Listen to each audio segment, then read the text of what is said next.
Welcome back, everyone. Before we dive in, be sure to drop your thoughts, feelings, and lessons in the comments below. Like the video and subscribe so you never miss stories like this. Let's get into it. Before this story starts, here is the part one want you to notice. Public disrespect usually has a private rehearsal. By the time somebody humiliates your family in front of a room full of people, they have already tested smaller versions of that behavior and watched whether you would excuse it. In this story, the wedding disaster did not begin with a seating chart. It began with little corrections, little exclusions, little moments everyone called not a big deal. That is the lesson here. When somebody treats your parents like a problem to manage, do not call that etiquette. Call information.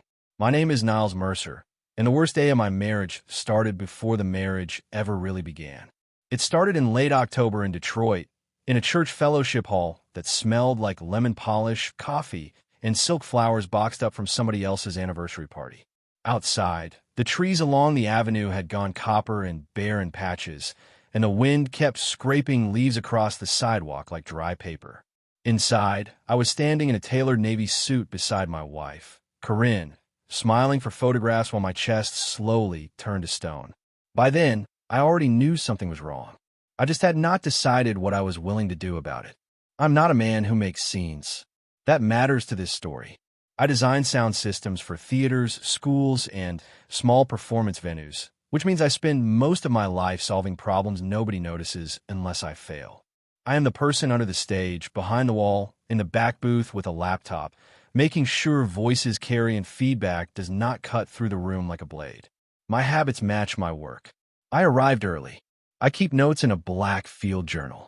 I line my pencils up parallel on the table. I would rather fix than explode. Corinne used to say that steadiness was what made her feel safe. Before we go any further, if you believe nobody should ever disrespect your parents and get away with it, take a second to like this video, share it with someone who would feel this story, and subscribe for more powerful relationship and family drama stories like this. Stories like this remind us that the smallest signs of disrespect usually turn into the biggest betrayals. My parents are Marlon and Denise Mercer, both born and raised on the west side of Detroit. My father drove a city bus for 28 years, the Dexter route first, then Grand River, and he still speaks in a patient, clock-aware way, like he's always 3 minutes ahead of the next stop. My mother runs a tiny alteration shop tucked between a beauty supply store and a tax office. She can hem a bridesmaid dress while listening to your whole life story, and somehow by the end of the fitting, your sleeve sits right and your heart feels less crooked. They're not loud people. They are not flashy people, but they are solid in ways money cannot imitate. The first time Corinne met them, my mother served smothered turkey wings, candied yams, green beans with smoked turkey, and cornbread from her cast-iron skillet with a tiny chip on one side.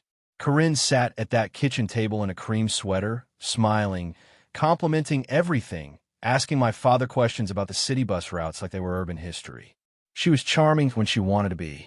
She had a soft contralto voice and a way of tilting her head that made people believe she was really with them in the conversation. After dinner, she stood at the sink with my mother drying dishes and said, "I can see where Niles learned how to care for people." I love her for things that now feel embarrassingly easy to list.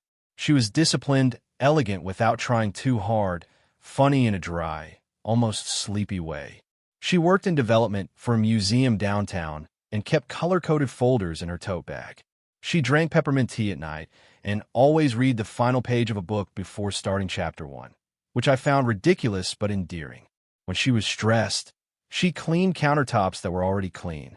When she was excited, she spoke faster and lost her careful diction. We met at a midtown coffee shop when she asked if I was using the outlet near my table. 2 hours later, neither of us had touched our drinks. Her parents, however, enter my life like people stepping into a room they already believed they owned.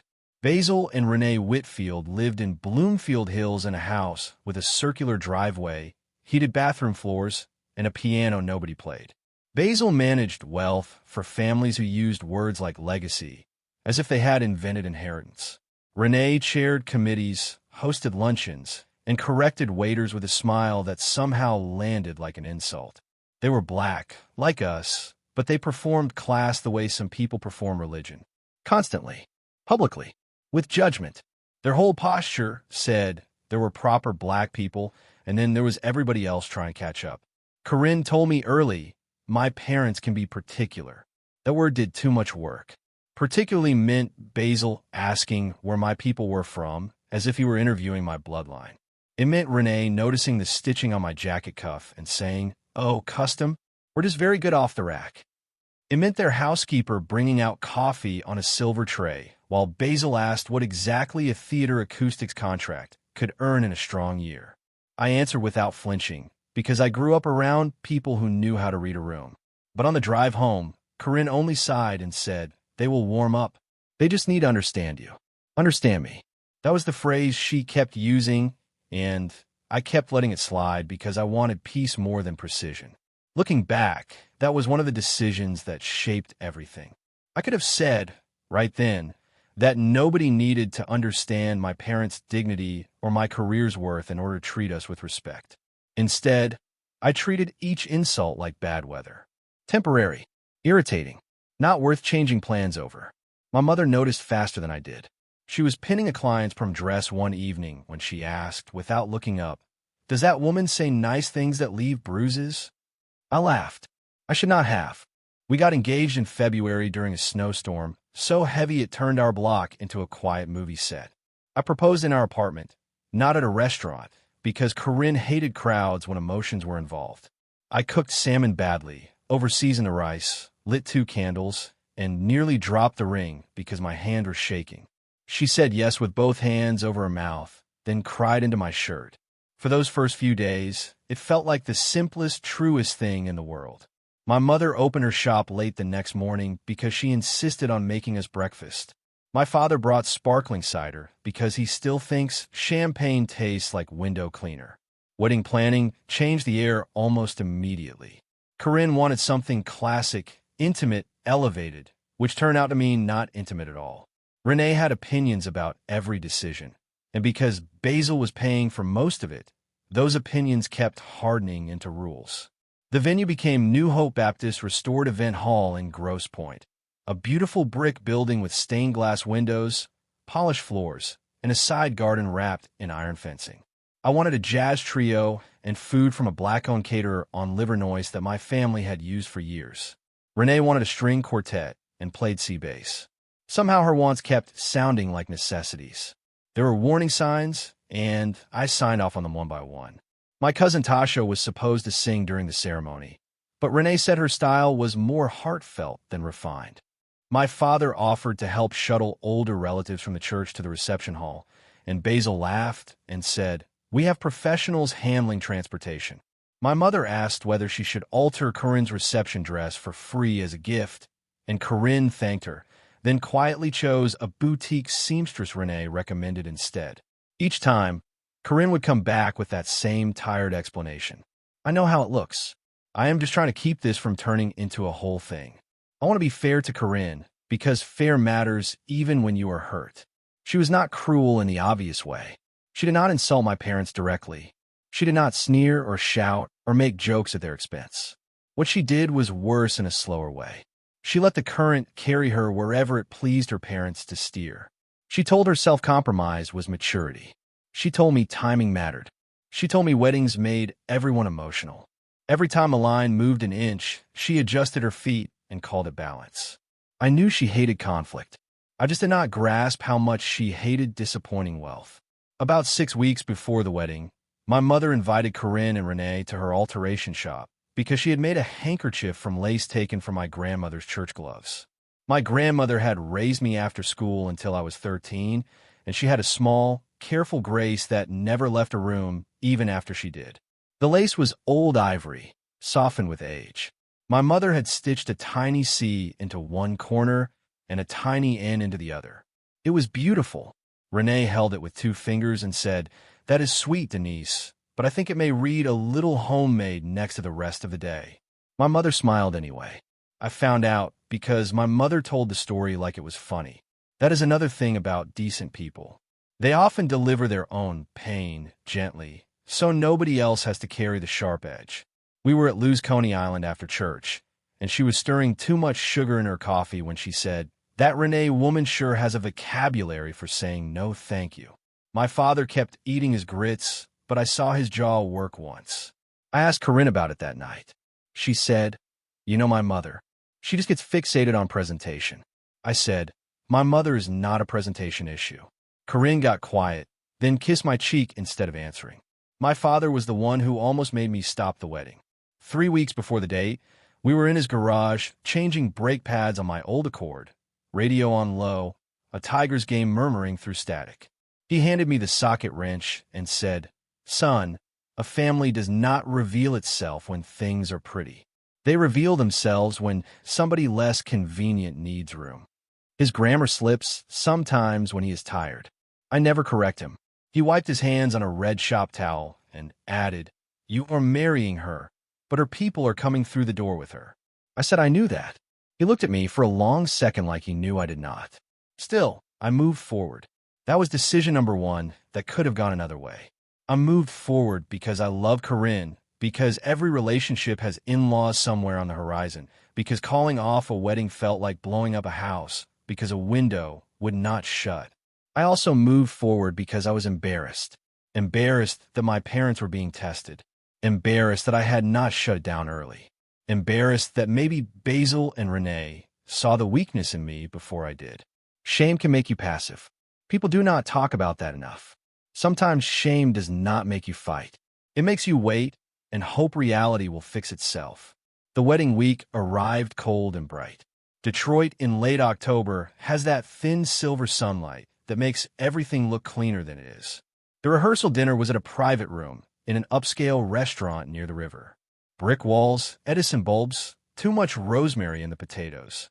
My parents arrived dressed beautifully. My mother wore a plum skirt suit and pearl drop earrings she only brings out for weddings and funerals. My father had on a charcoal suit he bought the year I graduated college and kept in a garment bag away from dust. The hostess hesitated when they gave their names. Then she led them past the family room to a smaller overflow space. Corinne claimed it was a mix-up. Basil said the restaurant had misread the head count. Renee murmured about staffing confusion and asked whether everyone could stay flexible. I watched my parents sit with 2 distant cousins from Renee's side and a deacon nobody knew well, while the Whitfields and their preferred circle laughed in the adjoining room through a half-open divider. My mother still complimented the salmon. My father still asked the waiter about his long shift and tipped him hard. On the drive home, I gripped the steering wheel so tightly my palm line sat red in the dark. Corinne said, "Please do not start tomorrow angry." Tomorrow, not tonight. That registered. I barely slept. I ironed a shirt I was not even wearing. I sharpened 2 pencils and wrote nothing in my field journal. Around 5:30 that morning, I drove to Belle Isle and sat in the parking lot overlooking the river while the sun came up weak over the water. A man in a knit cap walked a pit bull in a Lions jacket. Somewhere nearby, gulls kept crying over nothing I could see. I remember thinking that the city looked honest in the morning. Factories, water, bridges, all of it plain and unashamed. I went home, showered, put on my suit, and told myself I would get through the day first and deal with whatever remained after. The church was full by early afternoon. My college friends from Wayne State were there, my father's route buddies, my mother's church sisters, museum donors from Corinne's World, and relatives who only appear at milestone events with expensive hats and firm opinions. A string quartet tuned up near the front, and the sound bounced strangely off the high ceiling. I noticed. I always notice sound. In the groom's room downstairs, I adjusted my tie 4 times. My best man, Darius, who teaches high school history and has never feared the truth in his life, watched me and said, "You are not nervous. You're trying not to be insulted ahead of schedule." 10 minutes before the ceremony, Darius came back into the room holding a folded program and a face that had gone very flat. He said, "Do not react before you see it. That sentence tells you your reaction is already justified." He handed me the seating chart for the reception hall. At the top, near the sweetheart table, were the Whitfields, Basil's business partners, Renee's sorority line sisters, and a state senator I had met once. My parents were at table 14, the table nearest the service station and the swinging kitchen door, with the junior videographer, 2 plus ones who had canceled and been replaced late, and an elderly couple from Basil's golf club. I did not explode. That almost bothers me more now than if I had. I stared at that seating chart and felt something settle into place inside me with disturbing calm. Darius said, "Niles." I said, "Where's Corinne?" He told me she was upstairs with the bridesmaids. I thought about marching to her then. That was decision number 2 that could have gone differently. I could have demanded she change it before the ceremony. I could have told her there would be no vows until my parents were treated like family. But a part of me wanted confirmation, not explanation. I no longer wanted soothing language. I wanted the truth without cosmetics. I found it by accident, or almost by accident. On my way back from the stairwell, I passed the women's parlor and heard Renee's voice through the door left open by an inch. I should have kept walking. I know that. But then I heard my mother's name. Renee said, "Denise can sit where she is seated. We have donors from the Vaughn campaign and Basil's old clients at the front.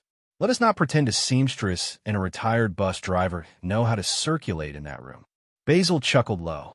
Then Corinne, not crying, not angry, just tired, said, "I did not want any tension today. Please just leave it." That sentence did something to me because it was so clean. No misunderstanding, no confusion, no venue error, no accidental slight. My parents have been measured and placed. And Corinne, the woman who knew exactly how much my mother had done for every hem on every dress in our family, the woman who had eaten my father's barbecue chicken in our backyard and called it one of her favorite people, had chosen ease over honor in one simple breath. I walked away before anybody opened the door and saw me. In the vestibule, an usher was carrying programs to the front. The church bells started chiming the quarter hour. I took out my phone. Now here is the part people later called calculating, and they were right. I called Lena Brooks, my attorney, because I had needed her twice before when contract language turned slippery. I also called my office manager, Theo, who knew every invoice, every pending approval, and every vendor relationship my firm carried. Basil Whitfield's investment company was a minority backer in a downtown performing arts renovation we were consulting on. Nothing massive, but public enough, sensitive enough, and prestigious enough that Basil had been bragging about it for months. I asked Theo one question. Had Basil's team cleared the accessibility acoustic compliance revisions we requested last week? Theo said no. Lena answered with the clipped focus of somebody already reaching for a legal pad. I explained the delay, the pending revisions, the event, the likely fallout. She did not tell me what to feel. That is why I trust her. She said, "If you suspend your work publicly today, do it with facts only. No threats you cannot support. No emotion in the language." I asked whether the contract allowed immediate suspension over unresolved compliance risks. She said yes, provided written notice followed within 24 hours. Theo emailed me the clause, the outstanding revision log, and Basil's last ignored response.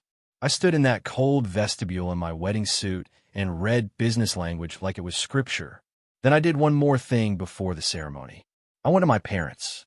They were seated in a side waiting room near the fellowship hall because someone had apparently decided they did not need to process with a closer family. My mother's hat sat neatly in her lap. My father was looking at a framed photo of the church's old choir from 1987. When they saw my face, both of them straightened a little, not from fear but from readiness. They knew me. My mother said, "Baby, breathe first." I knelt in front of them and asked, "Did either of you do anything to deserve how they keep handling you?"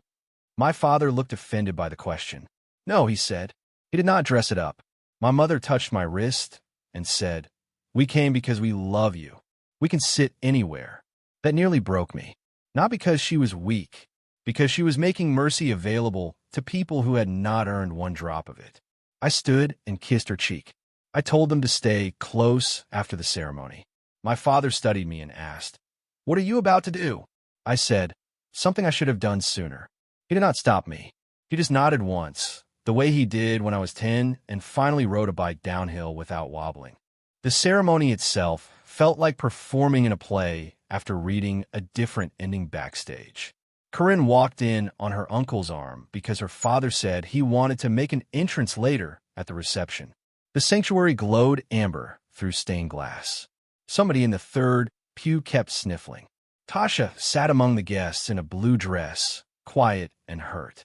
When Corinne reached me, her eyes searched my face like she could sense the weather had shifted. I almost told the pastor to stop right there. I almost handed her back the ring. But then something in me wanted the truth to breathe in public. So I said my vows carefully, and so did she. We took photos in the garden after. Leaves gathered in the corners of the brick paths. The photographer kept saying, "Closer, closer," like proximity itself could prove something. Corinne asked twice whether I was all right. I told her, "We will talk during the reception." She looked pale after that. Inside the hall, candles flickered on mirrored centerpieces. There were tiny place cards in gold script, white roses, and a dessert display that looked like a department store window. Near the kitchen entrance, table 14 sat half in shadow beside stacked high chairs and a rolling tray hidden by a curtain. I stood there for a full 10 seconds and memorized it. Basil gave the first toast.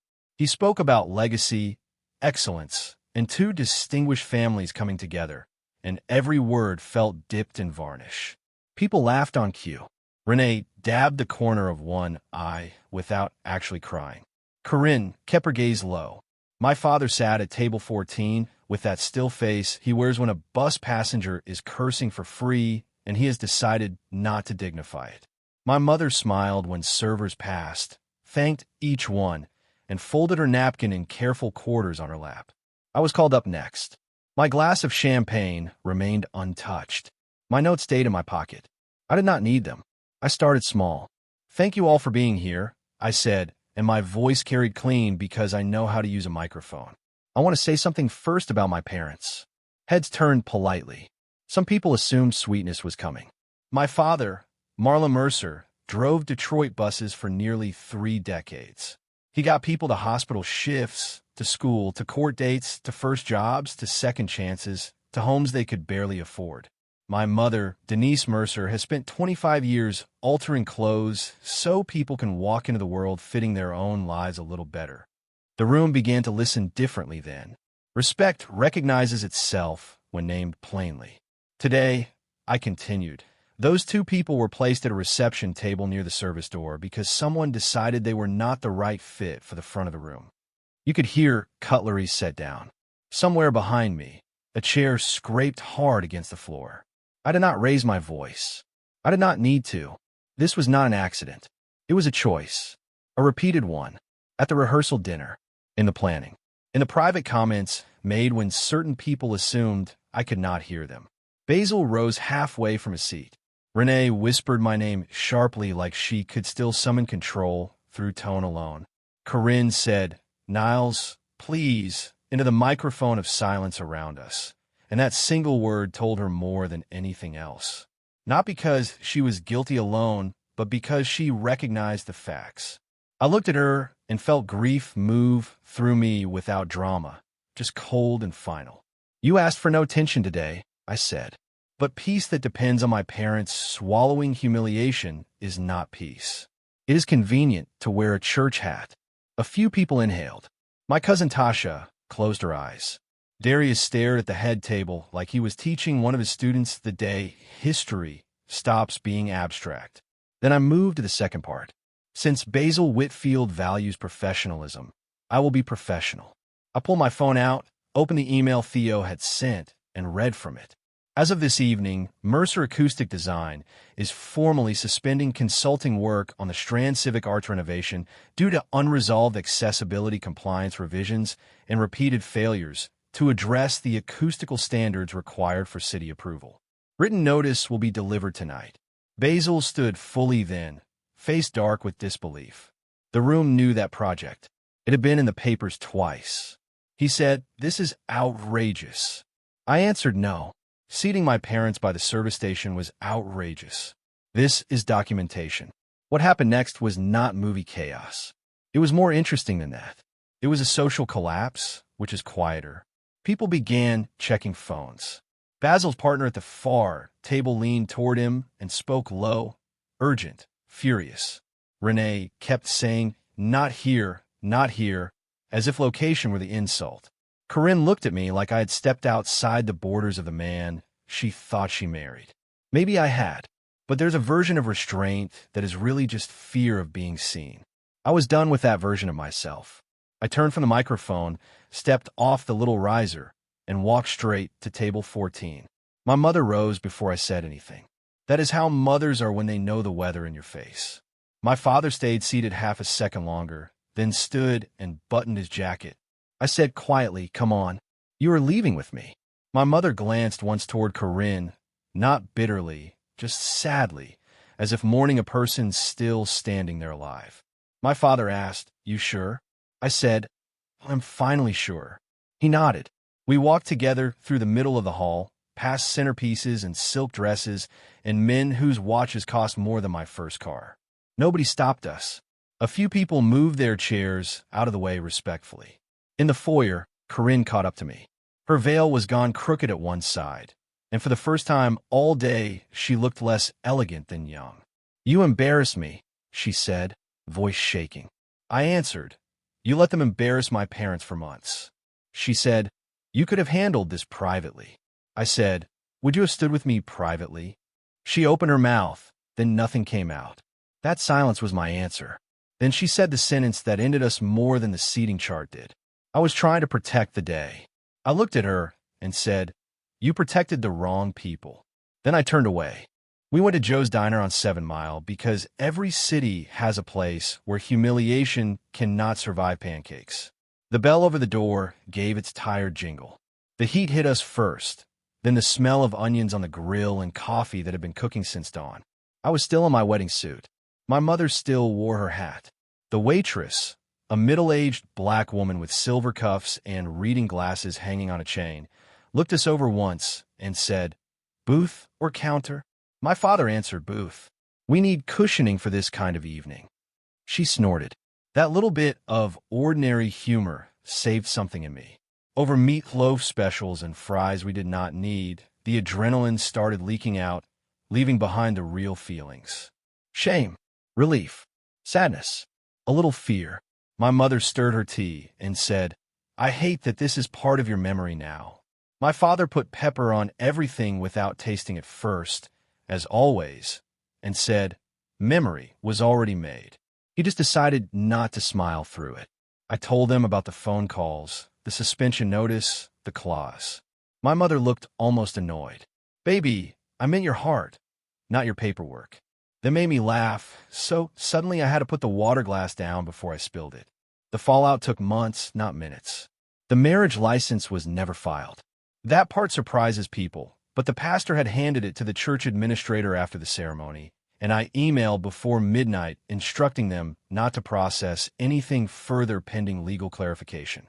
Corinne sent long messages at first, then short ones, then one very formal email through a mediator suggesting we discuss reimbursement for certain wedding expenses. Basil threatened suit over the suspended project. Lena responded with a compliance record and dates. He backed off when the city review stalled exactly where we said it would. Public embarrassment passed for them. Consequences stayed.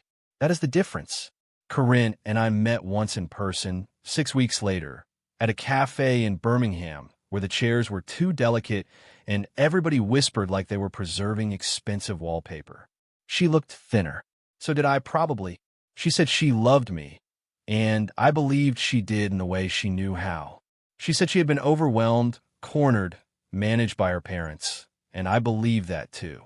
But belief is not the same as trust. I asked her one question. The moment you heard your mother reduce mine to a seamstress and my father to a bus driver, why was your instinct to keep the room comfortable? She started crying. I still needed an answer. She never really gave one.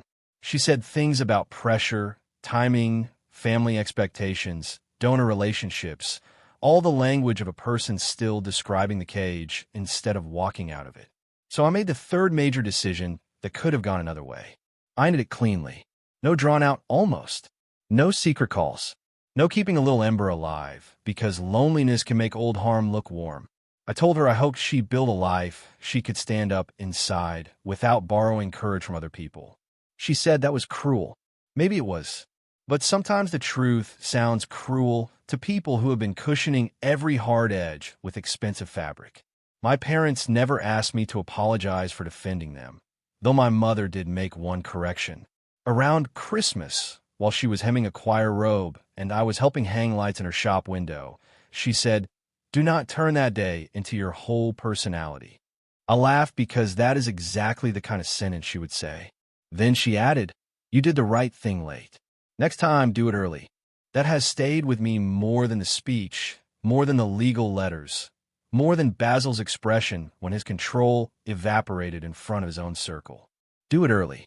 Boundaries are cheaper before the catering arrives and the photographs are taken. It is spring now as I tell this, and Detroit sounds different than it did that day. Buses hiss at curbs. Kids dribble basketballs on driveways after dinner. Somebody down the block grills too early in the season and lets the smoke drift over everybody's yard. My father is retired and still wakes up before sunrise. My mother still keeps chalk marks on the shop floor where she wants hems to break. I still carry a black field journal, though these days I write more in it than measurements and equipment notes. On the first page now, I copied one sentence for myself. Love that demands your silence about disrespect is not love sturdy enough to build on. The part one keep thinking about is not the speech. It is table 14 by the service door, my mother folded her napkin anyway, and my father asking, "You sure?" before he stood. That is where the real lesson lives. Disrespect grows where people keep translating it into something more comfortable. Corinne kept calling it timing. Renee called it presentation. Basil called it standards. None of those words changed what it was. If somebody needs your family to become smaller so their world can stay neat, believe that early. And if you love someone, defend them before they have to act gracious in a room that never intended to honor them. If this story stayed with you, do not leave without liking, sharing, and subscribing for more original first-person relationship drama stories with real consequences, family tension, betrayal, and hard life lessons. And tell me in the comments, would you have walked away quietly, or would you have done exactly what Niles did when his parents were humiliated? The end.